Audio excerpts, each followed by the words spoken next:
इसलिए हंस रहा। जो बन पड़े सहयोग कर दो, लेकिन भीख मांगने की आदत भी मत बनाओ। कितने लोगों ने भीख को धंधा बनाया है, बहुत भीख मांगते हैं। हिंदू भाई भी और मुसलमान भाई भी, ये दो कौम के लोग भीख बहुत मांगते हैं। मंदिरों में जाओ तो सबसे पहले भिखारियों का दर्शन होता है। सब दोनों तरफ लाइन लगा के कटोरा लेकर बैठे हुए, कोढ़ी अपाहिज लोग। और मंदिर में शिव भगवान की आरती में गाते भी हैं कि निर्धन को धन देत कोढ़िन को काया, सब गा देते जय गणेश देवा। कोढ़ी लोग बैठे हैं कि सुंदर काया मिल जाएगी। भिखारी लोग दाता बन करके जियो, मंगता बन करके नहीं। ये हाथ देने के लिए आगे फैलने चाहिए, मांगने के लिए हाथ मत फैलाइए। और मांगना भी कभी हो तो परमार्थ के लिए मांगना, धर्मार्थ के लिए मांगना, सेवार्थ के लिए मांगना, मंदिर बनाने के लिए मांगना, आश्रम बनाने के लिए मांगना। क्योंकि ये चीजें अकेले के लिए नहीं होती हैं, ये चीजें लाखों करोड़ों लोगों के कल्याण के लिए होती हैं। कुंभ मेले के भंडारा के लिए मांगना, ताकि वहां पर लाखों लोग अन्न का सेवन कर सकें। ये मांगना मांगना नहीं है, ये तो बांटने के लिए मांगना।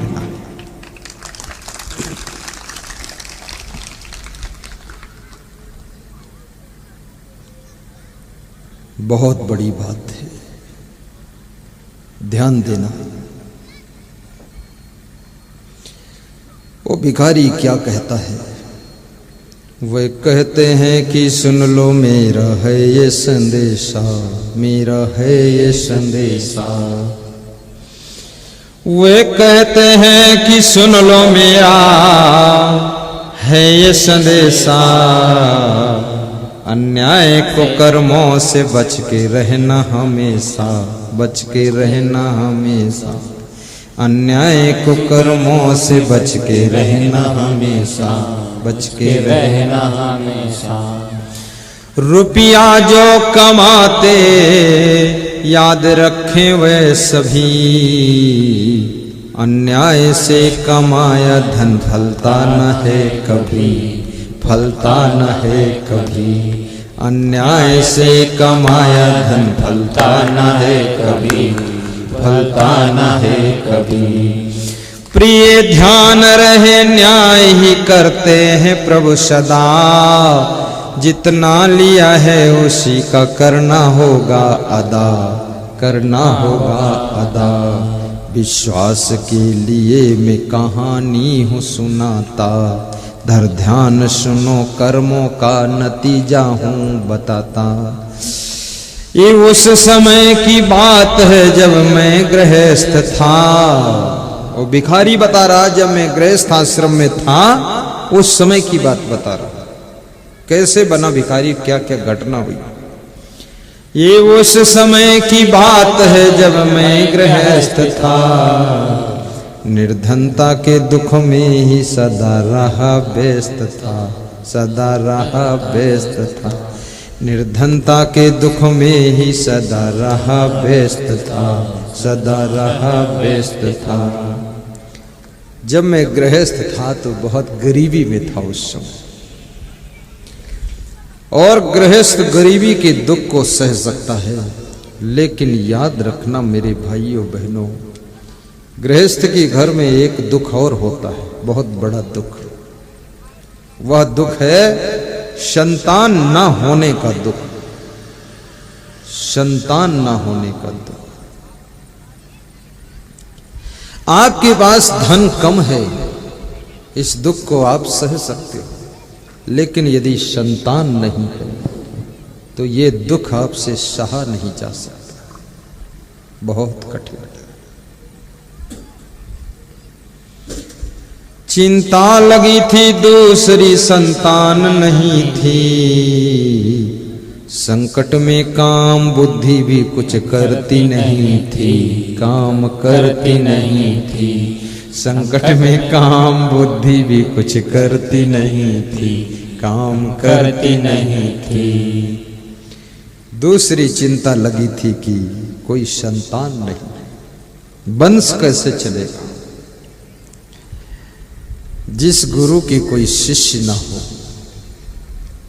उसका आश्रम कैसे चलेगा। जिस गृहस्थ की कोई पुत्र पुत्री ना हो तो उसका घर और वंश कैसे चलेगा। बहुत सोचनी बात। राजा दशरथ मुकुट पहन रहे थे एक दिन और दर्पण में अपना चेहरा देखा मुकुट सुधारने के लिए, तो कान के बाल पके हुए दिखाई दिए। राजा दशरथ को चिंता हो गई। उन्होंने अपने सारथी से कहा कि सारथी, क्या मैं बूढ़ा हो गया, मेरे कान का बाल पक गया। सारथी ने कहा कि महाराजा दशरथ, इसमें क्या कोई संदेह है। आप तो बहुत दिनों से बूढ़े हो चुके हैं पर आपको मालूम नहीं है। बोले कोई संतान नहीं है, मैं बूढ़ा हो गया तो ये राजपाट कौन संभालेगा। बड़े दुखी हो गए। राजा दशरथ गुरु वशिष्ठ से दुख कहते हैं।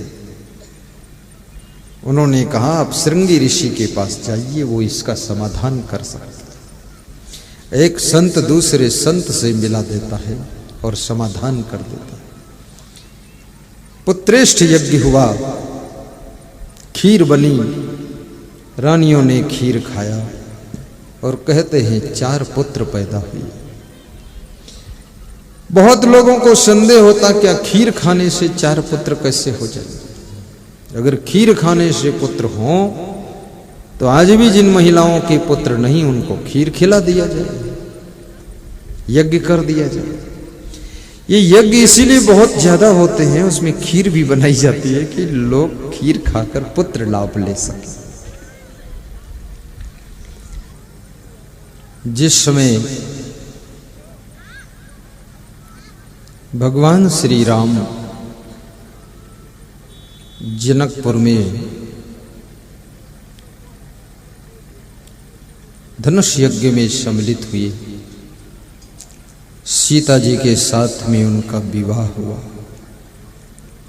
और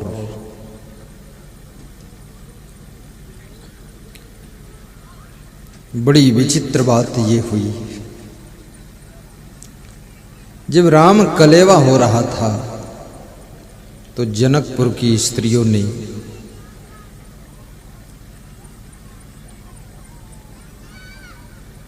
राम के मजाक में एक शब्द कहा था,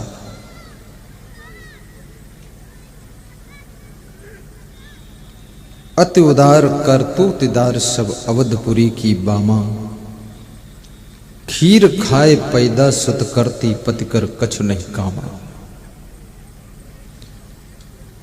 स्त्रियों का स्वभाव मजाक करने का ज्यादा होता है, मजेदार बात कह देते। तो राम भगवान ने जवाब दिया, सुना कि जनकपुर की स्त्रियां कह रही हैं।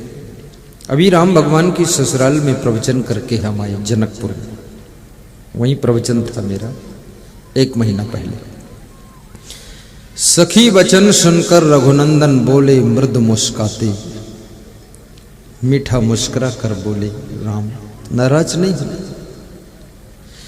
क्योंकि उन्होंने कहा अयोध्या की स्त्रियां अति उदार हैं, कलाकार हैं, बिना पति के ही बच्चे पैदा कर देती हैं। खीर खाए सुत पैदा करती पति कर कछु नहीं कामा, पति का काम ही नहीं कुछ।